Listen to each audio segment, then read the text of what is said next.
నిర్మల్ జిల్లా కేంద్రంలో మాజీ మంత్రి మాజీ పీసీసీ అధ్యక్షుడు స్వర్గీయ పి నర్సారెడ్డి విగ్రహావిష్కరణ కార్యక్రమం ఘనంగా జరిగింది. ఈ కార్యక్రమానికి తెలంగాణ ప్రభుత్వ సలహాదారు వి హనుమంతరావు సుదర్శన్ రెడ్డితో కలిసి హాజరు విగ్రహాన్ని ఆవిష్కరించారు.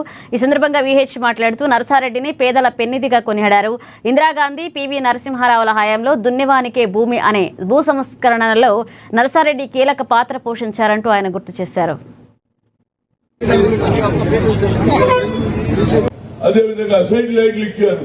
కానీ ఇవాళ కూడా ఆ భూములు కూడా ఎవరికైతే నిజంగానే పేదవారికి అందిన భూములు కూడా కొంత ఇబ్బందులు పడుతూ ఉన్నారు. దానికి నేను గతంలో కూడా రాహుల్ గాంధీకే చెప్పాను, సార్ ఆనాడు ఇందిరాగాంధీ ఇచ్చిన భూములు కూడా మళ్ళా దొరల చేతికి పోతున్నది, దాని గురించి కాపాడాలని ఆయనే అన్నాడు.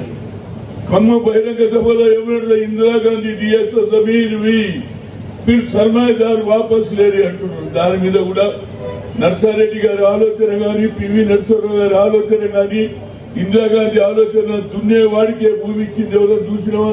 భూ సంస్కరణ అమలు చేసింది. అదేవిధంగా 20 అంశాల కార్యక్రమం చేసింది. కానీ ఆయనలో గొప్పతనం చూసిన నేను యూత్ కాంగ్రెస్ లో ఆయన ఎవరు తిరుగుతుంటే ఆయన ఎప్పుడు మాట్లాడినా పేదవాళ్ళ గురించే మాట్లాడతారు. ఫ్యూచర్ ఒకటే ఉన్నది, నువ్వు యూత్ కాంగ్రెస్ అధ్యక్షుడుగా చూడు, చంద్రశేఖర్ రెడ్డితో ఫ్యూచర్ ఉన్నది. పేదవారి గురించి ఎక్కడ అన్యాయం జరిగినా అక్కడికి నువ్వు వెళ్ళాలి. ఇలా నేను మాట్లాడే శక్తి ఉన్నది. అదే